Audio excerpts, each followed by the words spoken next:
क्या आज भी रावण जिंदा है? और क्या आपको पता है कि रावण के 10 सिर थे ही नहीं? और आखिर क्यों भगवान राम ने लक्ष्मण जी को रावण के पास शिक्षा लेने के लिए भेजा था? अगर आप एक सच्चे हिंदू और राम भक्त हो तो आपको राम के साथ साथ रावण के बारे में भी ऐसी बातें जरूर पता होनी चाहिए जो आज तक आपसे छुपाई गई है। क्योंकि जहाँ रावण को लोग एक बहुत ही घमंडी और अत्याचारी राक्षस मानते थे, वहीं कुछ लोग रावण को अब तक का सबसे बड़ा ज्ञानी और एक शक्तिशाली महाबली राजा मानते थे। क्या रावण की मम्मी आज भी श्रीलंका के घने जंगलों में मौजूद है? आखिर श्रीलंका की गवर्नमेंट इस मिस्ट्री और रहस्य के बारे में क्या कहती है? और दोस्तों, आज के इस वीडियो में हम रावण से जुड़ी हुई ऐसी मोस्ट अमेजिंग और शॉकिंग फैक्ट्स आपको बताने वाले हैं जिन्हें शायद ही आज से आपने पहले कभी सुना होगा। मान लिया हमने भ्रम से नारायण को नहीं पहचाना, मान लिया अपने चित्त के मोह में एक स्त्री का हरण कर लिया, मान लिया अपने गौरव और अहंकार में हमने किसी का परामर्श नहीं सुना। इन सब बातों की चर्चा करने से इतिहास पीछे नहीं मुड़ जाएगा। जो बीत गया बुद्धिमान उसका शोक नहीं करते, भविष्य की चिंता कर्मयोगी नहीं करता। इस समय इस क्षण क्या करना है उसका ही निश्चय आवश्यक हो जाता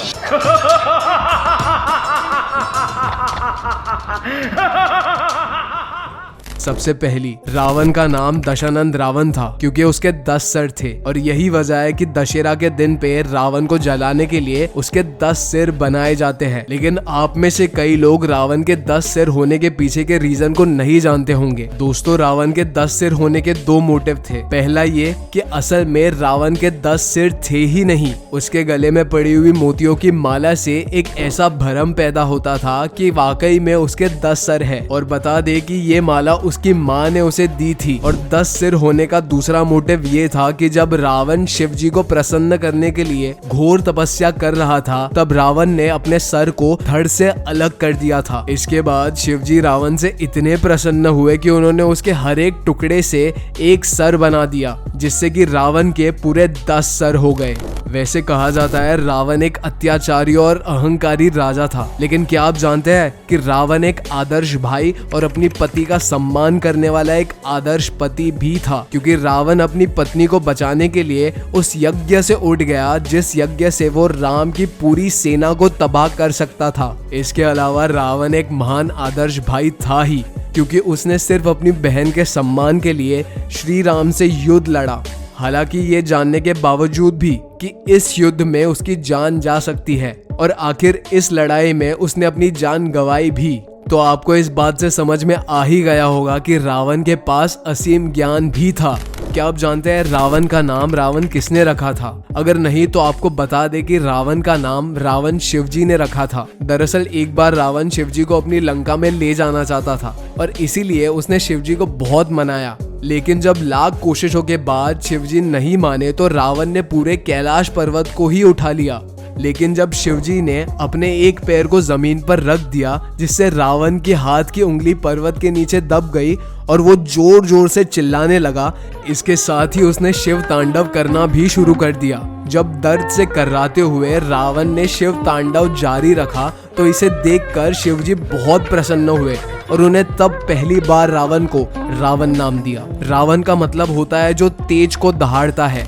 आपने अब तक यही सुना होगा कि रावण की श्रीलंका में पूजा होती है, लेकिन सच्चाई तो ये है कि रावण की हमारे भारत में भी पूजा की जाती है। दरअसल हम आपको बता दें कि साउथ इंडिया और साउथ ईस्ट एशिया के कुछ हिस्सों में रावण की पूजा और आराधना की जाती है। और बता दें कि कानपुर का कैलाश मंदिर साल में सिर्फ एक ही दिन खुलता है और वो भी दशहरे के दिन, जहां रावण की पूजा होती है। इसके अलावा राजस्थान और आंध्र प्रदेश के कुछ हिस्सों में भी रावण की पूजा की जाती है। क्या आप जानते हैं कि रावण के पास आखिर ब्राह्मणों जैसा ज्ञान और राक्षस जैसी शक्तियां एक साथ कैसे थी? दरअसल रावण के पिता का नाम विश्वरावा था, जो एक उच्च कोटि के ब्राह्मण थे, और रावण की माता का नाम कैकसी था, जो एक क्षत्रिय राक्षसी थी। इसीलिए रावण एक महान ब्राह्मण के साथ साथ राक्षसों का बहुत बड़ा राजा भी था। रावण इतना बड़ा ज्ञानी था कि जब राम और रावण के बीच में युद्ध हुआ और रावण की इस युद्ध में हार हुई, उसके बाद जब घायल अवस्था में वो लगभग मरने वाला था, तब भगवान राम ने लक्ष्मण को रावण से शिक्षा लेने के लिए कहा था। क्योंकि राम भी जानते थे कि रावण इस संसार की नीति, राजनीति और शक्तियों के महान पंडित थे, और इसीलिए राम ने लक्ष्मण से कहा कि तुम रावण के पास जाओ और उसके जीवन से जुड़ी ऐसी शिक्षा प्राप्त करो जो कि दुनिया में तुम्हें और कोई नहीं सिखा सकता। इसके बाद लक्ष्मण ने महान ज्ञानी रावण से अपने जीवन से जुड़ी ऐसी शिक्षा को प्राप्त किया जो शायद ही और कोई जानता था। क्या आप जानते हैं कि रावण इतना बलशाली और असीम शक्तियों का ज्ञाता था कि वो किसी को भी अपनी गिरफ्त में ले सकता था। जब रावण के बेटे मेघनाद का जन्म हुआ तब रावण ने 9 ग्रहों को अपने अधिकार में ले लिया।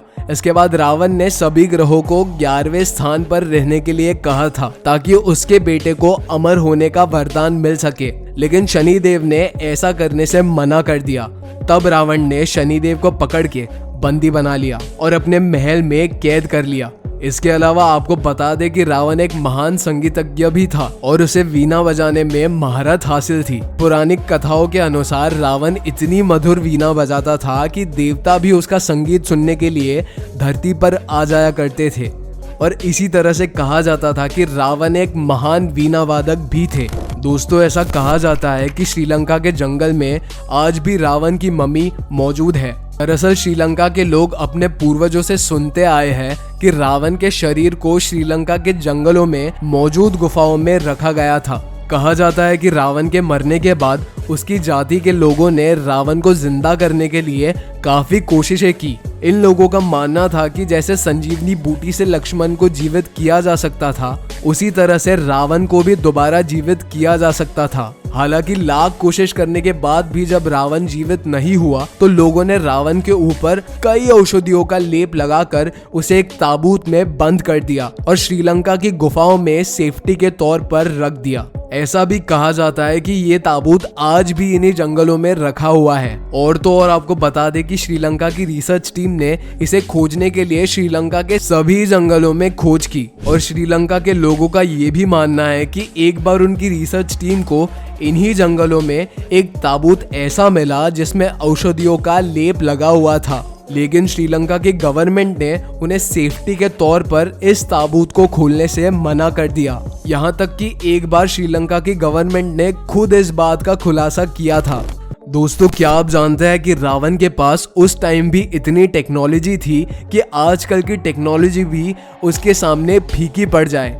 हम आपको बता दें कि रावण के पास पुष्पक विमान था जिसकी मदद से रावण ने सीता माता का हरण किया था। पुष्पक विमान एक ऐसा विमान था जिससे रावण अपने दिमाग से कंट्रोल करता था। तो अब आप इमेजिन कीजिए कि उस टाइम की टेक्नोलॉजी कितनी ज्यादा विकसित थी कि पुष्पक विमान यानी कि उस समय के हवाई जहाज को भी माइंड से कंट्रोल किया जाता था। इसके अलावा रावण के पास इस विमान की लैंडिंग करने के लिए हवाई अड्डे भी थे, जिनमें वैरांगटोटा हॉटन मैदानों में थॉटपुल कांडा और कुरुनेगोला में वैरांगपोला कुछ ऐसी जगहें हैं जो आज भी श्रीलंका में हवाई अड्डे के तौर पर मौजूद है। तो दोस्तों, आपका रावण के बारे में क्या मानना है? हमें कमेंट में अपनी राय जरूर बताइए। और अगर आप ऐसे ही दिलचस्प फैक्ट्स देखना चाहते हो तो हमारे चैनल को सब्सक्राइब जरूर कीजिए। वीडियो पसंद आई हो तो वीडियो को लाइक करें।